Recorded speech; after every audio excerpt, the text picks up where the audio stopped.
Hello everyone, I hope you're all doing well. In this video, I would like to share with you the verses that current Islamic sects use in order to justify their following of the lunar calendar or the moon phases.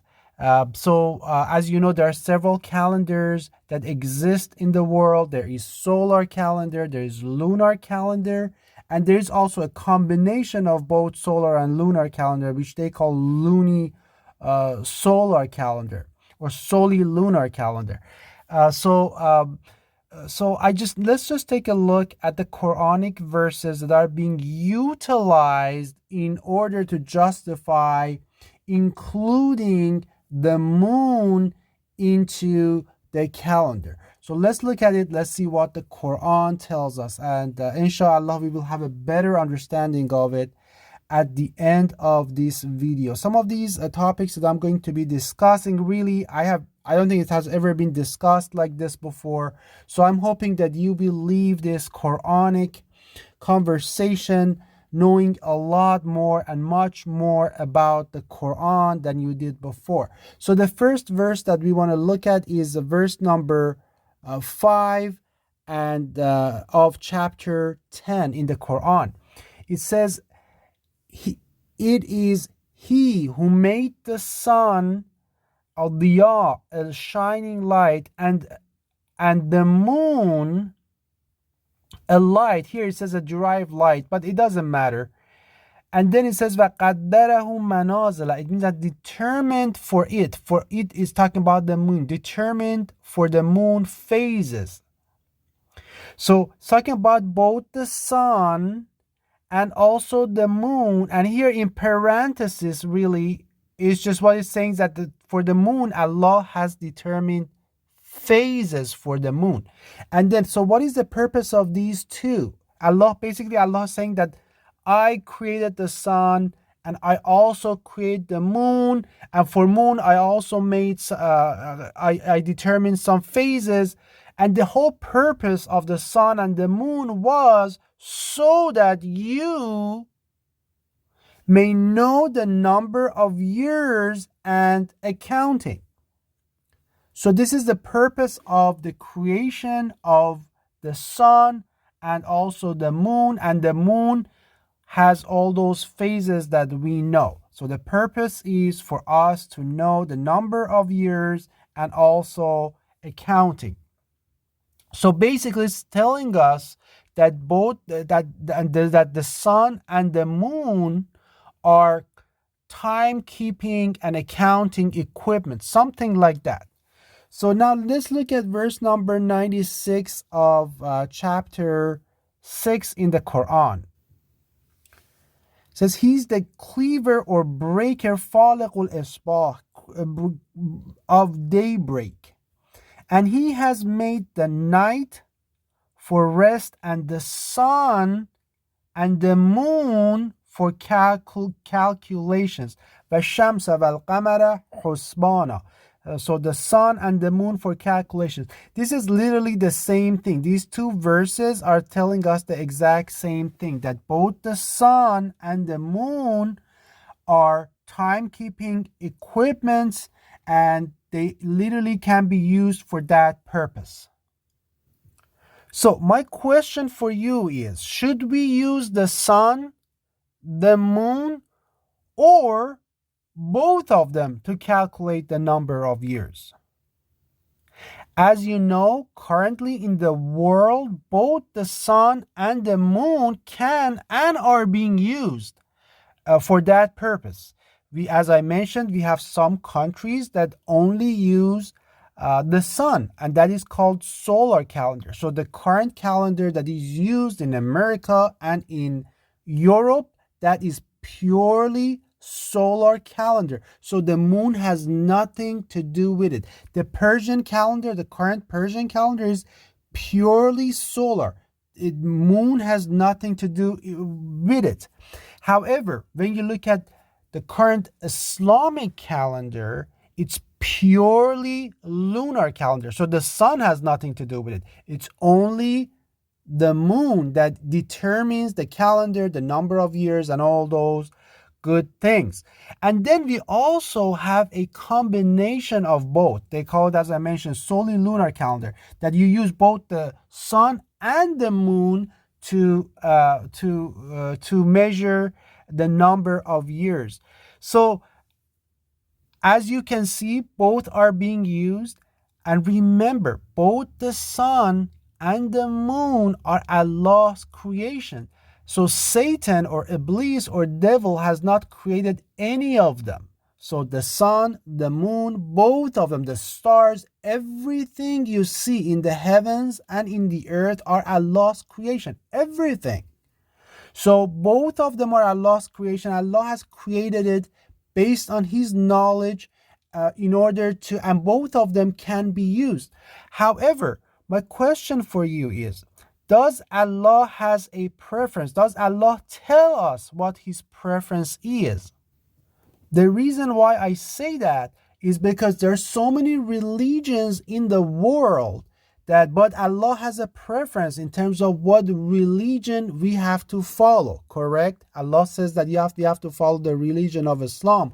But at the same time, Allah sent down the Torah, Allah sent down the gospel, and there's so many religions in the world that Allah allowed for them to be made, to be created. However, out of all the religions in the world, Allah chose Islam as the true religion. Allah created both Cain and Abel. However, Allah chose Abel over Cain, even though Cain was also his creation. Joseph had so many brothers. They were 12 brothers. Out of those 12 brothers, Allah only chose Joseph. So, and again, this Jacob and Esau were brothers, but Allah chose Jacob over Esau. Jacob was a prophet, but Esau was not a prophet. The same with David. David had so many brothers, but Allah chose David out of all his brothers to be his prophet. So yes, both the sun and the moon are Allah's creation. So, but which one Allah has chosen for His preferred calendar? That's the question I want to pose to each and every one of you. And that's why I want to show to you, I want to share with you this verse in the Quran. And this is verse number 12 of chapter 17. It says, and we have made the night and day two signs. So وَجَعَلْنَا اللَّيْلَ وَالنَّهَارَ آيَتَيْنِ, two signs. So both the night and the day are two signs that Allah has created for us. But out of these two signs, what does Allah tell us next? It says, we erased the sign of the night and made the sign of the day visible. So Allah chose the sign of the day to become visible. It's something that for us to see. But Allah erased the sign of the night. So which one is the more important sign? The sign of the day, because Allah actually is telling us His preference, that He has chosen, He has erased the sign of the night. And that's where the whole moon calendar is based on. Usually it is based on nights and movement, the moon crescents and observation of it at night. But Allah says, I have erased the sign of the night, but Allah made the sign of the day, what is the sign of the day? It's the sun, S-U-N, right? It's the movement of the sun that you see during the day. And actually the sun, or S-U-N, or Ash-Shams, is not present at night at all. But Allah made the sign of the day visible for us so that we may seek bounty from our Lord, and that وَلِتَعْلَمُوا عَدَدَ السِّنِينَ, and that we may know the number of years and accounting. So Allah is actually here in these verses telling us what his preference is. So both the moon and the sun are Allah's creations. Both of them can be used for calendar. You can use them separately or you can combine them and use them. However, out of both these two signs, two very important signs, Allah has chosen the sign of the day.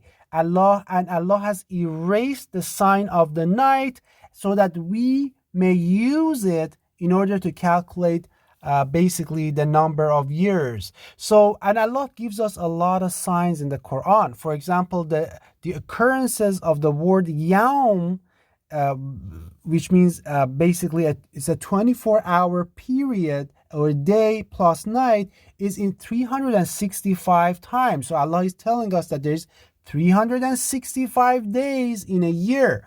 So the number of months is 12. So 365 and 12. So I'm not going to go into details of the calendar right now. I just want you to know these verses. So I'm going to have several videos about calendar. So this is the initial video. Stay with me during the next several videos. You're going to know everything about the Quranic or the divine calendar, because it's the exact same calendar that the prophets of Allah from Adam to Muhammad have been using. It's been the same. It's not only for Islam. It's the same in Jewish calendar, Christian calendar, Islamic calendar. It has existed forever. That's how the calendar has been. So I just wanted to mention this verse, and now we're going to look at the even more important verse that is currently used in order to justify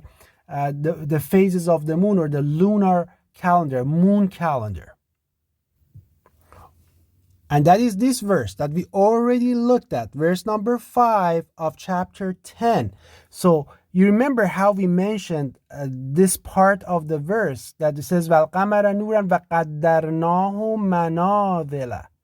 Right? It says that we basically determined for the moon phases. So please keep that in mind. I'm going to show you another verse. The word manozil has been used in Quran for the moon a couple of times, and this is one of them. This is one out of two occurrences. So I'm going to share with you the next occurrence, and then we're going to talk a little bit more about it. So what are the manozil or the phases of the moon? And this is the second verse that I wanted to share with you. This is occurrence number 2 of the 2, and that is, it says وَالْقَمَرَ قَدَّرْنَاهُ مَنَازِلَ حَتَّى عَادَ كَالْعُرْجُونِ الْقَدِيمِ. It says, and the moon we have determined for it phases, قَدَّرْنَاهُ مَنَازِل, until it means the moon returns appearing like the old date stock. So basically you see that the 2 times that this manozil is used, every time manozil is used, manozil means basically the phases of the moon or the moon crescents in the Quran. So what are these manozil? So Quran mentions manozil. So what are these manozil? Here are the manozil of the moon, or manozil al-qamar. As you can see, the new moon you cannot even see. So this is the new moon, and this is the first day of the moon, and then second day, third day, so 1, 2, 3, and fourth day, fifth day, and you come at the very end, and this is what the Quran is talking about. حَتَّى عَادَ كَالْعُرْجُونِ الْقَدِيمِ. So this is what the Quran is talking about in the verse above, as the old date stock. That's what the Quran talks about. So as you can see, the moon actually can tell you days. You can actually, if you know these shapes very well, let's say if you were lost in a desert, you didn't know anything, and you saw the moon here at number 1, and then you saw the full moon, you could easily count if, and in the old days, remember, they didn't have calculators, didn't have any of the technology that we have. So they would know that, okay, this is 1, 2, 3, 4, 5. This is, let's say, for example, 14 days or 15 days or whatever amount of days. You can actually count the days based on this, just so you are aware. So this is very interesting about the moon. But what my point is, what the Quran calls this is manazil. So manazil al-qamar. That's what Quran calls these crescent moons. So what does Quran calls them? You should know that better than I do. Manazil al-qamar. So Quran has a term for that. Manazil al-qamar. And I shared with you the verses. Verse number 39 of chapter 36. فَالْقَمَرَ قَدَّرْنَاهُ, and the moon we determined for it manazil. It means phases or the crescents. And then verse number 5 of chapter 10. فَقَدَّرَهُ مَنَازِلَ, and determined for the moon phases. So moon phases or moon crescents in the Quranic language are called manazil. So now let's take a look at verse number 189 of chapter 2 together. It says, يَسْأَلُونَكَ عَنِ الْأَحِلَّةِ. Says they ask you, if you look at the translation, let's look at this translation together. It has butchered. This translation of this verse is butchered. Every Quran you look at, this is the pretty much all Islamic sects and even a lot of the Quran only people, they translated this verse wrong. So this is really what I want you to pay attention here. We pay attention because this is very important. So they have translated it as crescent moons. But how can these be crescent moons? We just looked at 2 verses. I just shared with you 2 verses in the Quran, and in each of those verses, the crescent moons were referred to as manazil. Phases of the moon or the moon crescents. How on earth Allah is switching from manazil to ahillah? I want to ask you this and I want you to think about this. What happened? Did Allah forget about the word manazil that He has been using, that He has used twice in the Quran? Was this word changed? Or did we translate it wrong? Or did our enemy, Iblis, the devil, introduce the hadith and change the meaning of this word?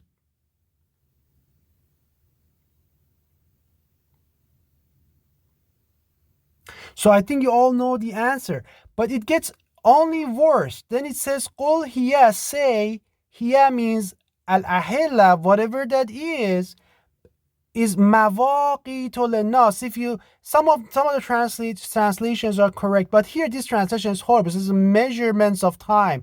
That is like unbelievable. So these 2 are wrong. So we know what moon phases or moon crescents in the Quran are. I just shared with you 2 verses.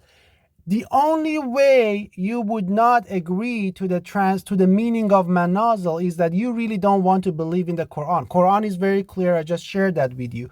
That word is manazil. So let's look and see what is ahillah. So that is important. We have to find that out. So what is ahillah? This root has been, this is the root here, as you can see. So halala or halla. So this root has been used in the Quran exactly 1, 2, 3, 4, 5 times. So 5 times. It's very easy. You can look it up. I have looked it up. So this is what it is. It's 5 times it has been used in the Quran.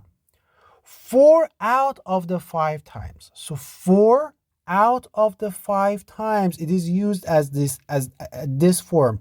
Uhilla. Uhilla, uhilla, uhilla. And I'm not going to read all of them, but each of the these 4 times, it means when you proclaim or announce something, and in these cases food, for other than Allah. So let me read for you one of the verses. It says إنما حرم عليكم الميتة. It says only Allah has made forbidden for you the dead and the dead animals, and also them and the blood, ولحم الخنزير, and pork. And this is where I want to just really is important. وما أهل به لغير الله, and whatever that is proclaimed or announced for other than Allah. So whenever you're making a proclamation or announcement over something, that is ohillah. So 4 times this root has been used for that. And then the 5th time it is used as ahillah. So as I mentioned again, it is when you announce and proclaim something for a purpose. In this case, for other than Allah. So an example that, and actually in all 4 cases, is when the food, when it is announced and proclaimed for other than Allah, such as for an idol, or for example in Shia Islam, for a dead imam. So that food becomes haram, that food becomes forbidden. So because Allah has created all the food, everything we eat or drink is from Allah. So whenever something is proclaimed or announced for someone else or something else, that becomes forbidden for us. And not a single time this root has been used for moon or moon crescents. There is a reason, because there is a word for moon crescents in the Quran, and that is manozil. And Allah uses it for the moon right after the moon twice. That's why there is no reason for Allah to use this word for the moon, and it has never been used for the moon in the Quran. So I know you are all excited, because what does ahillah mean? So ahillah means announcements, proclamations. It has nothing to do with moon phases, as I mentioned, and I have said like 200 times. So I just want you all to memorize this, because moon phases in the Quran at the time of the Prophet were manozil. That's ahillah, is that meaning of ahillah as moon crescent was coined during the Umayyad. Has nothing to do with the time of the Prophet. So just so you know, so what would have the Quran said if it was talking about the moon phases? So how would that verse looked like if it was talking about the moon phases in the Quran? So this is how it would have looked like. يَسْأَلُونَكَ عَنِ الْمَنَاذِلِ, or يَسْأَلُونَكَ عَنِ مَنَازِلَ الْقَمَرِ. So either it would have been anil manazil, and that would have referred to those manazil that Allah has already described in the Quran for us, or it would have added manazil al-qamar. Then it would have said قُلْ هِيَ مَوَاقِيتَ لِلنَّاسِ وَالْحَجِّ. But that's not what it says. It says يَسْأَلُونَكَ عَنِ الْأَهِلَّةِ, and Allah has used the word, that root, 5 times in the Quran, and 4 out of the 5 times is talking about proclamations and announcement. So ahillah means occasions of proclamations, occasions of announcements.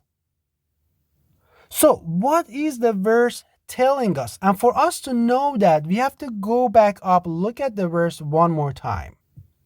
So here it says, يَسْأَلُونَكَ عَنِ الْأَهِلَّةِ قُلْ هِيَ مَوَاقِيتَ. And we said mawaqit is referring to ahillah. So what is mawaqit? Here it has translated as measurements of times. Nonsense. And the crescent moon. So I'm going to cross this out, so you don't have to worry about it. That's absolutely 100% wrong. So what is mawaqit? Let's look at that. So mawaqit is the plural of meeqat. So meeqat is actually used in the Quran a lot. So what does meeqat means? Meeqat means place or time of an appointment or a gathering. That's a meeqat. For example, the day of judgment is a meeqat. What does Allah tell us? It says, لَمِيقَاتِ يَوْمٍ مَعْلُومٍ, for the appointment of that very well-known day, for the gathering of that, the time and place of gathering of that very well-known day. Then Allah also tells us, إِنَّ يَوْمَ الْفَصْلِ كَانَ مِيقَاتًا, says that the day of judgment is a place and is an appointment time, is a gathering time, is a place of gathering. So miqat in the Quran is used for the place or time of an appointment or a gathering. That's a miqat. So now let's translate the verse together. It says, they ask you of the occasions or the places of proclamations or announcements. Say they, so these places of proclamations or announcements are miqats or mawaqit, or basically these are places and times of gathering for the people and pilgrimage. In fact, when you go to pilgrimage right now to the fake Mecca in Saudi Arabia, you have to go to the miqat. They call it meeqat. You can look it up. It's you gather over there in the meeqat. What is a meeqat? It's an appointment place. It's a place of gathering. You gather in these specifically designed areas, and then from there you start moving towards Hajj. So that's how it was. Unfortunately, because a lot of these locations have changed from the original Qibla to the new place, these things have been lost. So the purpose of this video is really not for me to go through Hajj, but I just wanted you to know that this verse that they have used has nothing to do with crescent moons. Nothing, absolutely nothing.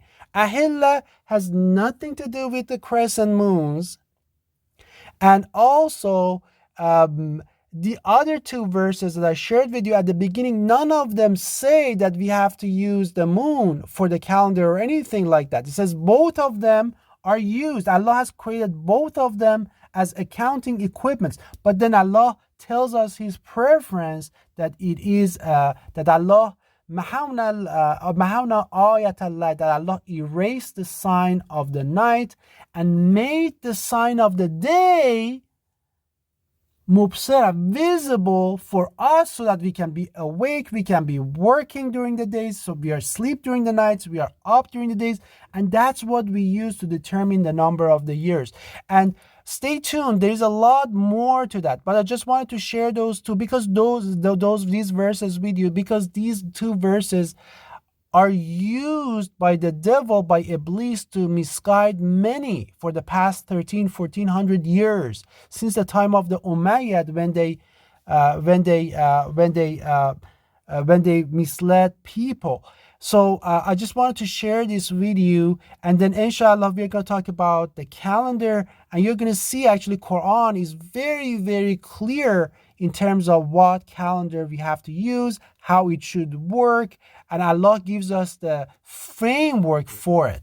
But this is very important for us as a foundation, so that I really don't want these verses to act as a stumbling block for all of you. Peace and blessings, and hopefully I'll see you soon in another Quranic conversation.